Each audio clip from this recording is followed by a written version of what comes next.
Okay, welcome class. This is part third of our video what is democracy, why democracy. इस video में हम बात करेंगे आज आर्ग्यूमेंट्स फॉर डेमोक्रेसी. देखो हमने डेमोक्रेसी का मीनिंग और उसके फीचर्स हमने अच्छे से समझ लिए.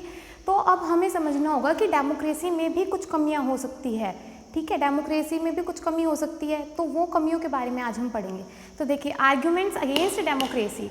फर्स्ट पॉइंट देखिए, changing in leadership leads to instability in government. ठीक है, लीडरशिप देखो हमें पता है हर 5 साल बाद हमारी सरकार चेंज हो जाती है, तो हर 5 साल बाद हमारी लीडरशिप चेंज हो रही है, जिसके कारण हमारी सरकार में क्या हो सकती है, इंस्टेबिलिटी हो सकती है, यानी कि ठहराव नहीं है हमारी सरकार में. दूसरा पॉइंट देखिए, यानी हर बार जब सरकार चेंज हो जाएगी तो हर बार नए लॉज आएंगे, हर बार नई तरह से रूलिंग होगी, तो इस तरह से सरकार में एक तरह से स्टेबिलिटी नहीं बनी रहेगी. Second point, lack of morality due to electoral competition. तो हमें पता है सरकार बदली जाती है, इलेक्शंस होते हैं हर 5 साल के बाद, तो इलेक्शंस के कंपटीशन की वजह से सरकार में मोरालिटी नहीं रहती है, मोरल वैल्यूज़ जो हैं उनमें वो कम हो जाती है. ठीक है, जिसके कारण देखिए क्या हो सकता है, electoral competition also leads to corruption, जिसके कारण ही भ्रष्टाचार और ज़्यादा होता है. जब इलेक्शंस में कॉम्पिटिशन्स होते हैं तो हमें पता है बड़े बड़े लीडर्स होते हैं, पार्टीज़ होती हैं जो कि पैसा दे के लोगों के वोट खरीदती हैं या मसल पावर का यूज़ करती हैं या इस तरह की चीज़ें करती है जो कि करप्शन बढ़ाता है, भ्रष्टाचार बढ़ाता है. Wrong leaders elected due to less knowledge. अच्छा, लोगों को सरकार के बारे में अच्छी तरह से नॉलेज नहीं होती, अपने लीडर्स के बारे में ज़्यादा लोगों को नहीं पता होता, तो जिसके कारण क्या होता है, कई बार गलत लीडर्स इलेक्ट कर लिए जाते हैं, गलत लीडर्स जो हैं वो चुनाव में जीत जाते हैं. Bad decisions taken due to involvement of many people. ठीक है, हमें पता है कि डेमोक्रेसी सिस्टम में क्या होता है, बहुत सारे लोगों का इन्वॉल्वमेंट होता है, बहुत सारे लोग होते हैं, बहुत सारे लेवल्स होते हैं. तो जब डिसीज़न लेने के लिए इतने सारे लेवल्स होते हैं, इतने सारे लोग होते हैं, जिसके कारण कई बार क्या होता है, जो डिसीजंस हैं वो गलत लिए जाते हैं, क्योंकि बहुत टाइम लगता है डिसीजन लेने में. हो सकता है ऐसे टाइम पे वो डिसीज़न लिया जाए जब तक उसका टाइम भी निकल चुका हो, और कई बार क्या होता है बहुत सारे लोगों की वजह से डिसीजंस गलत लिए जाते हैं. तो आई होप आपको आर्ग्यूमेंट्स अगेंस्ट डेमोक्रेसी समझ आ गया होगा. अब मैं आपको पढ़ाऊँगी आर्ग्यूमेंट्स फॉर डेमोक्रेसी.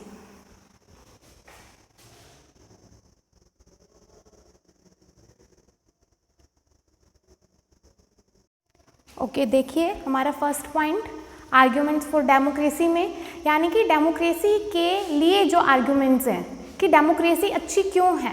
देखो डेमोक्रेसी की भी अपनी कुछ कमियां हो सकती है, बट डेमोक्रेसी हम कह सकते हैं कि अदर फॉर्म्स ऑफ गवर्नमेंट जैसे डिक्टेटरशिप है, ऑटोक्रेसी है, इन सबसे बेटर है. तो हम कैसे कह सकते हैं ये कैसे बेटर है, more accountable form of government in responding to the needs of people. कि जो डेमोक्रेसी है वो ज़्यादा अकाउंटेबल फॉर्म है गवर्नमेंट की. अकाउंटेबल मतलब कि रिस्पॉन्सिबल, लोगों की नीड्स को पूरा करने में ये रिस्पॉन्सिबल रहती है ये गवर्नमेंट.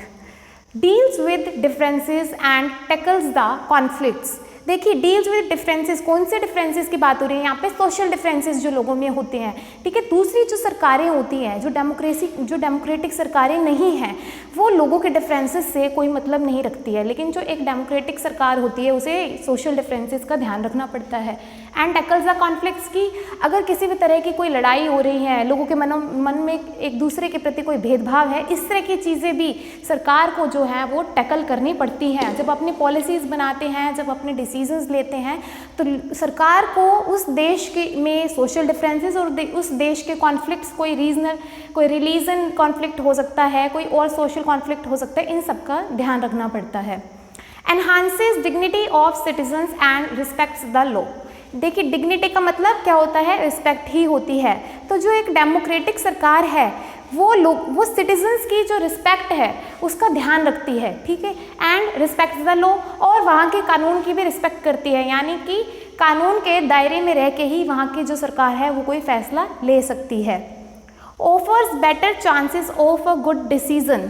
कि देखिए डेमोक्रेसी में क्या होता है, एक अच्छा डिसीजन लेने के चांसेस बढ़ जाते हैं. जैसे कि अगर हम डिक्टेटरशिप की बात करें तो डिक्टेटरशिप में एक सिंगल पर्सन होता है, तो अगर एक ही पर्सन डिसीजन लेगा तो वो गुड भी हो सकता है, बैड भी हो सकता है, बट अगर बहुत सारे लोग मिलकर डिसीजन ले रहे हैं तो ये हमें ज़्यादा चांसेस ऑफर कर रहा है कि एक अच्छा डिसीजन लिया जा सकता है.